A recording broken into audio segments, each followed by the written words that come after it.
करते हैं कि क्या sticky white discharge from vagina indicates ovulation. Ovulation मतलब एग रिलीज होने का समय। I am doctor Gunjan Gupta Govil, director and founder Gunjan IVF world. तो आइए आज बात करते हैं कि ये स्टिकी व्हाइट डिस्चार्ज जो होता है वो क्यों होता है, कब होता है, कैसा होता है और ये क्या इंडिकेट करता है। देखिए, जो ये डिस्चार्ज होता है ये एक्चुअली यूट्रस का जो निचला हिस्सा होता है जिसको हम सर्विक्स कहते हैं, उसके ग्लैंड्स की वजह से प्रोड्यूस होता है।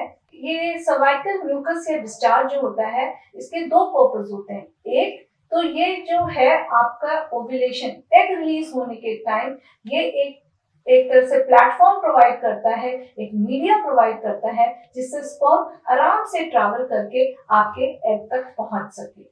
और दूसरा ये इसका काम ये होता है कि सर्विक्स के द्वारा या वजाइना के से आपके यूट्रस तक कोई इंफेक्शन ना जा सके, या फिर एक बार आपका जो एग रिलीज हो चुका है उसके बाद जब भी आप सेक्स करें तो स्पर्म्स ऊपर ना जाए।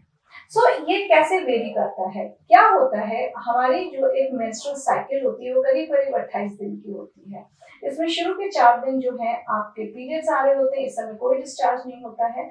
4 से 7वें दिन के बीच में हल्की सी डैम्पनेस हो सकती है या हल्का सा गीलापन महसूस कर सकते हैं हम।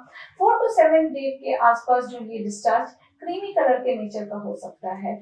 और जो आपका 10 to 14th डे होता है, जिस समय आपका एग रिलीज होने का समय होता है, उस समय ये एक्चुअली वाइट होता है, ट्रांसपेरेंट होता है, स्ट्रेची लाइक इलास्टिक, स्लिपरी होता है। अगर हम कंपेयर करें किसी चीज से तो जो हमारे एग वाइट होते हैं, कच्चे अंडे का रॉ एग वाइट होता है, उसके जैसे ये स्ट्रेची लाइक इलास्टिक होता है। और उसके बाद एक बार ओव्यूलेशन या एग रिलीज हो जाता है तो ये थिक और मिनिमल अमाउंट का फिर से हो जाता है। ऐसे चेंजेस क्यों होते हैं?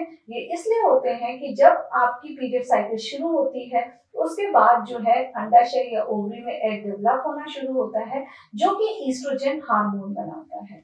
ईस्ट्रोजन हार्मोन से ये एग बड़ा हो रहा होता है और इसी के इन्फ्लुएंस में जो है आपका जो सर्वाइकल म्यूकस है धीरे धीरे ट्रांसपेरेंट, लिक्विडी और स्ट्रेची हो रहा होता है, क्योंकि इसका एक ही काम होता है कि ये एक ऐसा मीडिया या एनवायरनमेंट क्रिएट करे जिसमें स्पर्म आराम से स्विम करके चला जाए। तो अगर हम एक कंपैरिजन के तौर पे करें तो uterus is like a swimming pool, उसमें जो पानी है वो हमारा सर्वाइकल म्यूकस है और उसमें जो पर्सन तैर रहा है, जो बंदा तैर रहा है, वो स्पर्म है।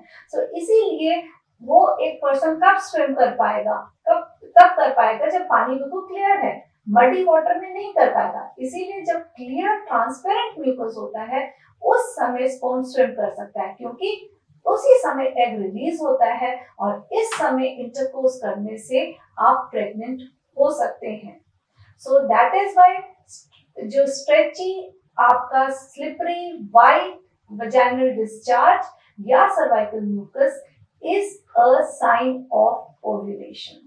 इसके बाद क्या होता है कि जैसे ही एग ओव्यूलेट हो जाता है, रिलीज हो जाता है, स्पर्म ट्रैवल कर जाता है तो इसका काम खत्म हो जाता है।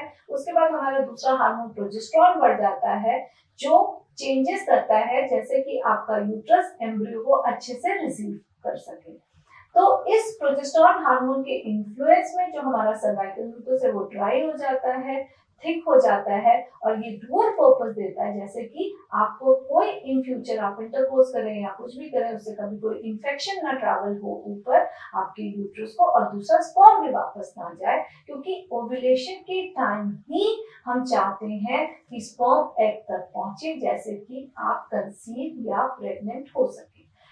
अगर आप प्रेगनेंसी नहीं प्लान कर रहे हैं तो ओव्यूलेशन के टाइम पे, दैट इज जब आपका जो ये वजाइनल डिस्चार्ज है स्ट्रेची है, इलास्टिक है, ट्रांसपेरेंट और स्लिपरी हो, सिंपली पुट जो egg white, raw egg white जैसा हो, उस समय इंटरकोर्स ना करें।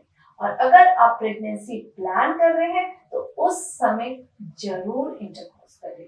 ये time normally 10 to 14th day of the period होता है जिसकी साइकिल्स रेगुलर हो। Thank you. और अगर आपको मेरा ये वीडियो अच्छा लगा हो, पसंद आया हो तो please share, like and subscribe to my channel Gunjan IVF World and forward these videos as well. Or if you want any new videos on any particular topic, please write it down in the comment box.